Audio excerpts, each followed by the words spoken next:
امام الانبیاء محبوب کبریا حضرت محمد مصطفیٰ صلی اللہ تعالی علیہ وسلم نے صاف صاف فرما دیا، اور لوگوں قرآن کریم کا 19واں سپارہ اٹھاؤ، رب العالمین کا عطا کردہ حوض کوثر ہوگا، مدنی کریم صلی اللہ علیہ وسلم اس میں تشریف فرما ہوں گے، 50,000 سال کے پیاس سے آئیں گے، آپ اپنے رحمت والے دستے مبارک سے پانی پلائیں گے، کچھ لوگ آئیں گے بھیڑ کریں گے، رش کر کے آگے بڑھنے کی کوشش کریں گے، مگر فرشتے ڈنڈے مار مار کر واپس کریں گے۔ حضور اکرم صلی اللہ علیہ وسلم فرمائیں گے آنے دو میری امتی معلوم ہوتے ہیں، آنے دو۔ فرشتے عرض کریں گے یا رسول اللہ یہ وہ لوگ ہیں آپ کی رحلت فرما جانے کے بعد آپ کی حدیث ان کے پاس موجود تھی، آپ کی عطا کردہ امانت قرآن کریم موجود تھا، انہوں نے دونوں ٹھکرائے، اپنے مطلب کی زندگی گزاری، رسومات پھیلائی، شرک پھیلایا، بدعت پھیلائی، تیرے صحابہ کو گالیاں دی، تیرے ولیوں سے برا منایا، گردنیں کاٹی، اللہ والوں کی مخالفت کی۔ قرآن کریم میں آتا ہے مدنی کریم صلی اللہ علیہ وسلم کا غصے کی وجہ سے چہرہ انور سرخ ہو جائے گا، اور آپ غصے میں آ کر فرمائیں گے، قرآن کریم ہے وقال الرسول یا ربی لقوم اتخذوا یا ربی لقوم، اے میرے پروردگار یہ میری قوم، یہ میرا کلمہ پڑھنے والے، اتخذوا ھذا القرآن مہجورا، یہ وہ لوگ ہیں انہوں نے قرآن مجید کا مذاق اڑایا، انہوں نے قرآن مجید کا تمسخر اڑایا، انہوں نے تماشا سمجھا تیرے قرآن کو۔ وَكَذَلِكَ جَعَلْنَا لِكُلِّ نَبِيٍّ عَدُوًّا مِّنَ الْمُجْرِمِينَ، اے میرے پروردگار یہ میرے نہیں، میں ان کا نہیں، یہ جیسے پہلے نبیوں کے دشمن ہوا کرتے تھے یہ میرے دشمن ہیں۔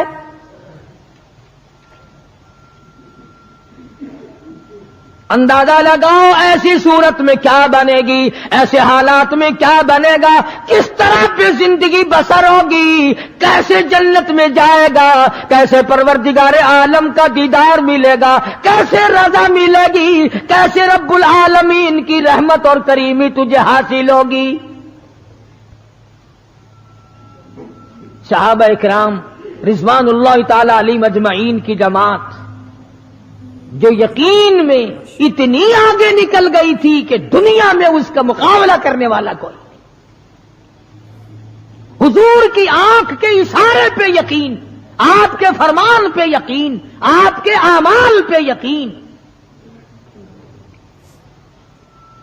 جس جگہ حضور صلی اللہ علیہ وسلم کو صحابہ نے، تم سمجھتے ہوگے کہ سنت صرف نیکیوں میں، نماز میں سنت معلوم کرو، وضو کرنے کی سنتیں معلوم کرو، روزے کی سنتیں معلوم کرو، جمعہ نماز میں حضور کی سنتیں معلوم کرو، نہیں، صحابہ کرام اس جگہ تمام عمر بیٹھا کرتے تھے جہاں پہ محمد کریم صلی اللہ علیہ وسلم پیشاب کے لیے بیٹھے تھے۔ یہ ہے وہ عشق کا مقام۔ اب چلو عبادت میں تو ٹھیک ہے، یہ بھی کوئی بات ہے کہ جہاں حضور صلی اللہ علیہ وسلم پیشاب کے لیے بیٹھے تھے وہاں ہر صحابی وہاں پیشاب آئے نہ آئے بیٹھتا ہے۔ دیکھنے والے نے پوچھا ابو ہریرہ رضی اللہ تعالیٰ عنہ سے کہ جی آپ یہاں کیوں بیٹھے؟ فرمانے لگے اس لیے کہ یہاں میرے آقا بیٹھے تھے۔ کس لیے بیٹھے تھے؟ کہ یہاں حضور نے پیشاب فرمایا تھا۔ اب بھلا یہ بھی کوئی بات ہے کہ حضور نے یہاں پیشاب؟ صحابہ کہتے ہیں کہ ہم تو ہر اس ادا کو اپنائیں گے جو ہم نے اپنے آقا کی دیکھی۔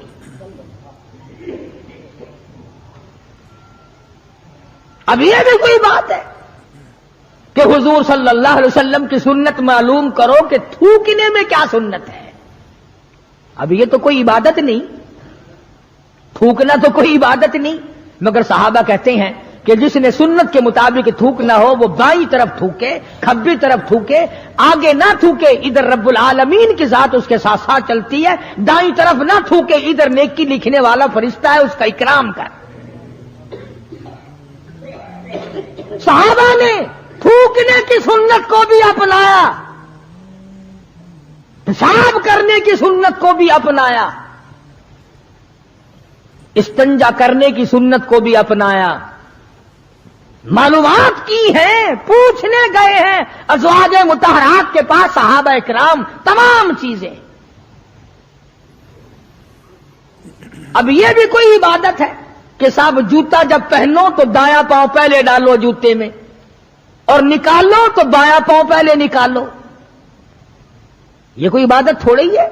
مگر صحابہ اکرام کہتے ہیں کہ ہمیں یہ معلوم ہوا اور ہم نے حضور صلی اللہ علیہ وسلم کو ہمیشہ یوں دیکھا، ہم تو یوں ہی کریں گے۔ اور جس قوم نے حضور کی اتباع جوتیاں پہننے میں کی ہو، تھوکنے میں اتباع کی ہو، پیشاب کرنے میں اتباع کی ہو، کعبہ پیغمبروں اور کھانے میں اور پینے میں اور حکومت چلانے میں اور عدل و انصاف کرنے میں اور غریب کی ہمدردی کرنے میں حضور اکرم صلی اللہ علیہ وسلم کی سنتوں پہ عمل کیا ہو، ان سے زیادہ یقین والا کون ہو سکتا ہے؟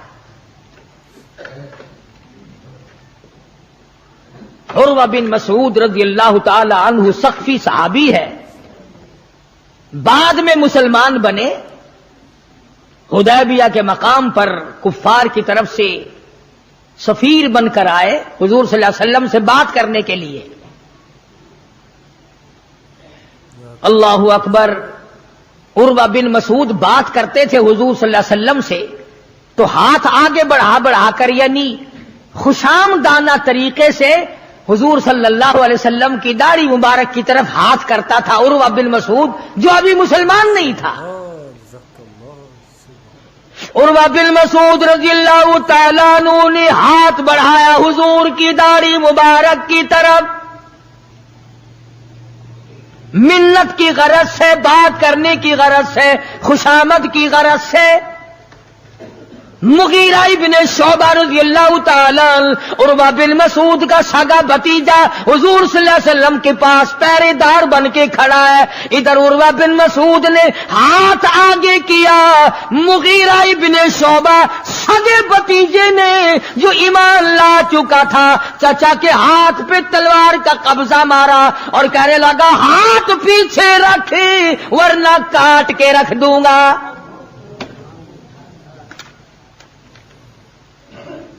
حالانکہ اس نے بری نیت سے یا برے ارادے سے یا توہین کے ارادے سے یا بے ادبی کے ارادے سے ایسا نہیں کیا، بلکہ وہاں رواج تھا کہ جب کسی بڑے سے بات کرو تو منت کے طور پر یوں ہاتھ لگاؤ، مگر مغیرہ ابن شعبہ جو اس کا بھتیجا ہے دیکھ نہ سکا، تلوار کا قبضہ مارا اور کہنے لگا ہاتھ پیچھے رکھ ورنہ اڑا کے رکھ دوں گا میرے محبوب کی طرف اگر ہاتھ کیا تو۔ حضرت ابو جندل رضی اللہ تعالی عنہ صحابی ہے حضور صلی اللہ علیہ وسلم کا، مکے میں رہتا ہے، کلمہ پڑھ لیا، مسلمان بن گیا۔ اللہ ہمیں بھی وہ ایمان عطا فرمائے، وہی یقین ہم کو عطا فرما دے۔ اندازہ لگا چوری نہیں کی، ڈاکہ نہیں مارا، قتل نہیں کیا، نقصان نہیں کیا، پیروں میں مکے والوں نے بیڑیاں ڈال رکھی ہیں، شام کو تماشے کے طور پر ابو جندل کے پیر پکڑ کر مکے کی ساری گلیوں میں گھسیٹا جاتا ہے، محض کلمہ پڑھنے کے جرم میں، محض اللہ کی توحید کو ماننے کے جرم میں اور محمد عربی صلی اللہ علیہ وسلم کی نبوت کو تسلیم کرنے کے جرم میں کمر کا چمڑا ادھڑ گیا۔ مکے والوں کا تماشا ہے، ابو جندل کو تکلیف پہنچتی ہے، پتھریلی زمین ہے، دونوں پیر پکڑے اور گلیوں میں سارے مکے میں گھسیٹے گھسیٹے پھرتے ہیں۔